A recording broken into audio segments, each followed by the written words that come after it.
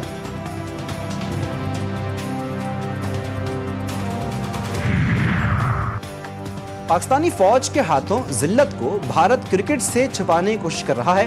وزیر دفاع خواجہ آصف کا بھارتی کپتان سوریہ کمار کے بیان پر جواب، لکھا کہ معرکہ حق میں بھارت کو عالمی سطح پر رسوائی کا سامنا کرنا پڑا۔ بھارتی فضائیہ نے بھاری نقصان اٹھایا، رفائل بھی نہ بچے۔ ناقدین کی بے بسی سمجھتی ہوں، تنقید کرنا آسان ہے لیکن محنت کرنا مشکل کام ہے۔ وزیر اعلیٰ باہر نکلے تو سب کو کام کرنا پڑتا ہے۔ وزیر اعلیٰ پنجاب مریم نواز کا پہلے الیکٹرک بس پروجیکٹ کی افتتاحی تقریب سے خطاب، کہا کہ جب تنقید سنتی ہوں تو حیران ہوتی ہوں، کام کرنے پر تنقید کر رہے ہیں۔ پہلی دفعہ سنا ہے کہ ناقدین کہہ رہے ہیں کہ وزیر اعلیٰ پنجاب کام کیوں کر رہی ہیں۔ کشتی میں بیٹھی تو تنقید ہوئی کہ چیف منسٹر کیوں بیٹھ گئیں۔ 2022 میں سیلاب آیا تھا تو اس وقت کے وزیر اعظم نے فضائی دورہ کیا، اینک ٹھیک کی اور کہا او ہو بہت تباہی ہوئی۔ پنجاب میں سیلاب سے تباہی کا سلسلہ نہ رک سکا، خانیوال کے مقام پر دریائے راوی بھر گیا، ہزاروں ایکڑ پر فش فارمز ڈوب گئے، مچھلیاں پانی میں بہہ گئیں، فش فارم سے وابستہ افراد کو کروڑوں روپے کا نقصان۔ مظفر گڑھ میں دریائے چناب کے سیلابی ریلے سے ضلع بھر میں 150 موضوعات زیر آب۔ فصلیں دریا برد احمد پور سیال میں سیلابی ریلے سے 90% آبادی متاثر، پنڈی بھٹیاں کی شہری آبادی 15 روز بعد بھی سیلابی پانی میں گھری ہوئی ہے، کروڑوں روپے کی املاک کو بھی نقصان پہنچنے کا خدشہ، کئی گھروں اور دکانوں کی بنیادیں بیٹھ گئیں، انتظامیہ تاحال پانی نکالنے میں ناکام۔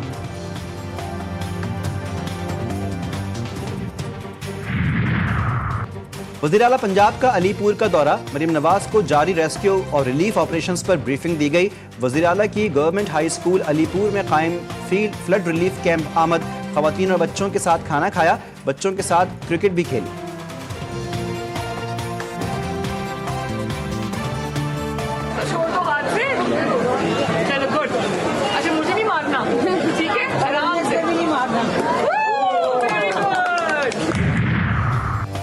مانسون بارشوں کا 11واں اسپیل برسنے کو تیار، آج سے 19 سپٹمبر تک پنجاب کے بیشتر اضلاع میں شدید بارشوں کی پیشگوئی۔ راولپنڈی، مری، گلیات، اٹک، چکوال، جہلم میں بارش کا امکان، گجرانوالہ، لاہور، گجرات اور سیالکوٹ میں بھی بارشیں متوقع، ندی نالوں میں بہاؤ کے اضافے کا خدشہ، متعلقہ انتظامیہ کو الرٹ جاری۔ ملک کو دہشت گردی سے پاک کرنے کا mission, security forces in action. Khyber Pakhtunkhwa میں 2 الگ آپریشنز میں 31 خوارج مارے گئے، لکی مروت میں 14، بنوں میں 17 بھارتی حمایت یافتہ دہشت گردوں کو انجام تک پہنچایا گیا۔ پاک فوج کا دہشت گردی کے خاتمے کا عزم، صدر مملکت، وزیر اعظم اور وزیر داخلہ کا دہشت گردوں کے خلاف کامیاب آپریشنز پر سیکیورٹی فورسز کو خراج تحسین۔ وزیر اعلیٰ خیبر پختونخوا علی امین گنڈاپور کی بانی پی ٹی آئی سے ملاقات نہ ہو سکی، گنڈاپور کو گورکھپور ناکے پر روک دیا گیا، اڈیالہ جیل جانے والے راستے بھی بند۔ وزیر اعلیٰ نے پولیس سے بات چیت کی مگر انہیں آگے جانے کی اجازت نہیں ملی۔ اسٹیٹ بینک نے مانیٹری پالیسی کا اعلان کر دیا، پالیسی ریٹ 11% پر برقرار، مانیٹری پالیسی کمیٹی کا پالیسی ریٹ میں تبدیلی نہ کرنے کا فیصلہ۔ اسٹیٹ بینک کے مطابق سیلاب کی صورتحال کی وجہ سے شرح سود برقرار رکھی گئی۔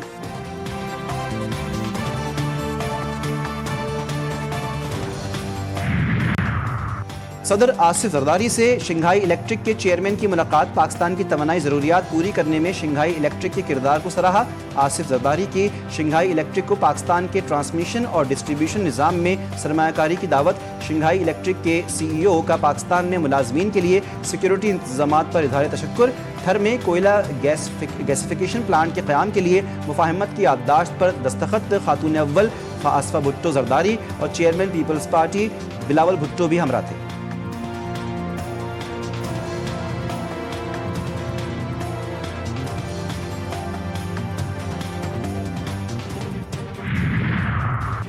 پاکستان اور چین کی دوستی کی دنیا بھر میں کوئی مثال نہیں، پاکستان اور چین کے تعلقات مضبوط بنیادوں پر استوار ہیں، ہر علاقائی اور عالمی فورم پر دونوں ممالک نے ایک دوسرے کا ساتھ دیا۔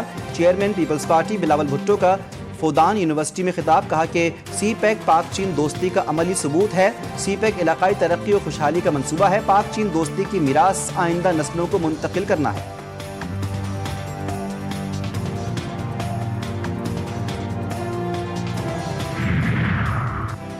وزیر اعلیٰ سندھ مراد علی شاہ اور وفاقی وزیر ماحولیات مصدق ملک کی ملاقات، نقصانات کم سے کم کرنے کے لیے عالمی برادری سے مدد مانگ لی۔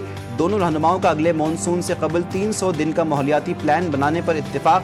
مراد علی شاہ نے کہا کہ اس مرتبہ دریائے سیلاب تھا جس نے مسائل پیدا کیے، ہمیں سکھر بیراج کی گنجائش بڑھانی ہے، کچھ بندوں کی حالت نازک ہے۔ مصدق ملک بولے کہ سیلابی صورتحال سے نمٹنے کے لیے ہمیں عالمی برادری کی مدد درکار ہے۔ کراچی میں خونی ٹینکر کی آج مزید 2 زندگیاں نکل گیا۔ لانڈی اسپتال چورنگی کے قریب ٹینکر نے موٹر سائیکل سواروں کو کچل دیا، ماں بیٹا موقع پر ہی دم توڑ گئے، دوسرا بیٹا زخمی ہو گیا، ٹینکر ڈرائیور فرار۔ کراچی میں رواں سال ہیوی گاڑیوں کی ٹکر سے 195 افراد جاں بحق ہوئے۔ کراچی کے علاقے سرجانی سے بچی کی پھندہ لگی لاش ملی، شناخت 9 سالہ آسیہ کے نام سے ہوئی۔ پولیس کے مطابق متوفیہ کے والدین میں جھگڑے ہوتے تھے، جھگڑوں سے تنگ آ کر بچی نے خودکشی کی۔